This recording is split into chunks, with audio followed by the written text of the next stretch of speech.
L. The Pet Clinic on today, sponsored by petfix-club.com. Love your pet? Join the club. Whether you have a big or small canine companion or are thinking of bringing one into your life, behavioural issues are something you will need to consider. Pete the vet is here again, and of course Kiko. Guys, you're very, very welcome. Thank you very much, Dahi. But we're talking about behavioural issues. Are we talking about bad behaviour here, Pete? We're talking about bad behaviour. When I say bad behaviour, I mean behaviour that humans don't like. As far as dogs are concerned, it's good behaviour because they like doing it. Yeah. But it's behaviour that doesn't fit in well with our households. And yeah.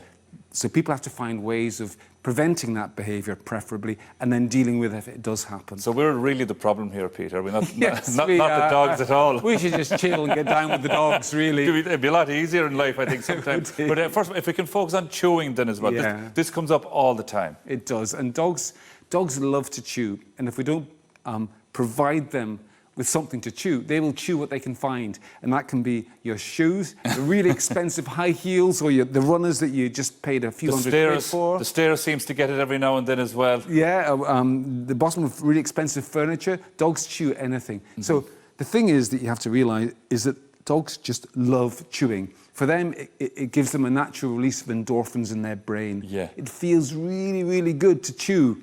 And so they're going to do it. They're going to chew. And you have to preempt them chewing bad stuff by giving them good stuff to chew. So what are the good things we can give them? So what you want to do is you want to provide them with a selection of different items that have different sizes, shapes, textures, smells, and different tastes, all of those different things. So here's an example. That's called a Dentistix. Mm-hmm. That's a really nice, simple chew, a chew treat, and Kiko will happily chew that. Yeah. She gets the chewing action, and she also has her teeth cleaned. That's a really good example. There are a few different corners in that as well. There are, yes. So it's interesting for her to chew. Yeah. Next, you can go for a reusable chew item like the Kong. That's really well known. You stuff it with food.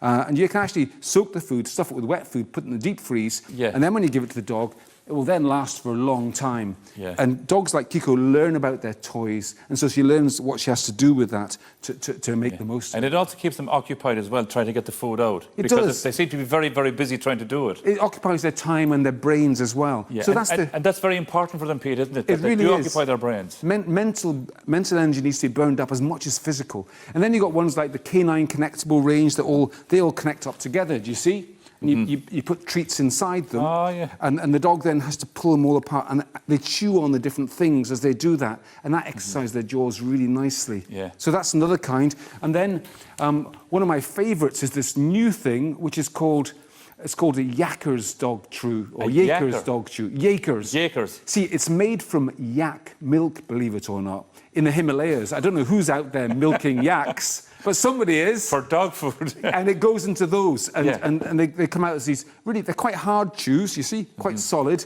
But what happens is, as the dog chews them and they get moist, then they get a little bit softer. Yeah. And then when you get the last little hard bit at the end, you put it in the microwave and warm it up, and it swells up and goes a bit soft and lovely and tasty and chewy as well. So those are the Yakers chews. I think the dogs have been looked after better than we are, Pete, in one sense. So there we have the chewing, we have the chewy toys there, the distraction. What about aggression in itself? Well, aggression is a really big issue because, you know, if a dog bites somebody gets hurt and everybody gets very upset. Yeah. And of course, there are terrible examples when dogs become so aggressive they can actually seriously injure people.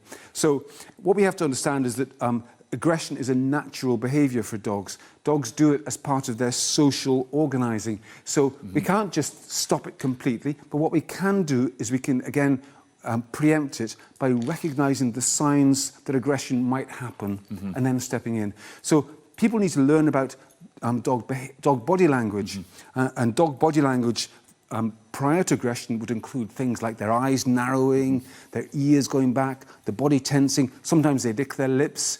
Quite subtle signs, and only then sometimes they pull the lips back and they start to growl. But you want to get in there before that and stop your dog when they're feeling uncomfortable. get in there and preempt it. So how do you do it then? How do you stop that? Say if you Well, know that your dog is going to maybe do something bad or something. What you do is you find out, you look for the cause of the aggression. So it could be pain. Some dogs are aggressive because they're painful. So I know a dog had a sore mouth and people went near the dog, he growled and was going to bite. And it's only because he had a sore mouth that he thought they were going to touch his mouth. So you check for cause, any source of pain. It can be territorial aggression. Some dogs are aggressive when visitors come to the house. So in that case, you make sure you take your dog away when there are visitors so they don't get a chance to have that territorial aggression. Some dogs are aggressive male-to-male aggression. Some male dogs can be aggressive to each other, and neutering is an answer for that particular issue. Other times, there's something very common called redirected aggression. So a dog might be out in a park, it might see something it's frightened of, and it might feel aggressive towards that thing, but it's aggressive to a person because the person's hand is closer to them. So, look, there's other reasons as well, but really what you need to do is find out why your dog is being aggressive and address the reason. And if you're not sure, talk to your vet or talk to a behaviourist who'll go through all the stuff so you can work out why your dog is being aggressive in the first place. And it is just down to training then. Pete, what is coprophagia? Coprophagia is a disgusting thing to humans, and it's delicious and enticing to dogs. And what that is eating poo, eating feces, eating droppings. And other dogs or their own. And it's surprisingly common, and it really is a foul thing. But the thing about it is that once you address it, it can be stopped. Would that not make them sick? It doesn't. You see, dogs are scavengers in nature.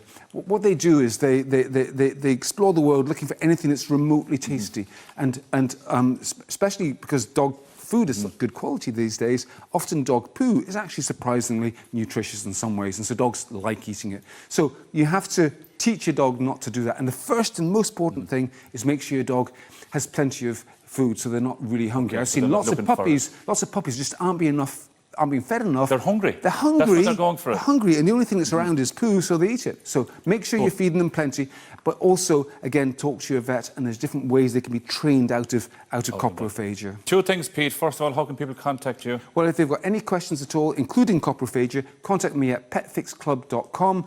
You can send me a question. I'll get back to you straight away. Perfect. Question number 2, you're back next week. What are we going to be chatting about? We're going to be talking about the issue of spaying and castrating dogs. Okay, so to spay or not to spay, that is the question.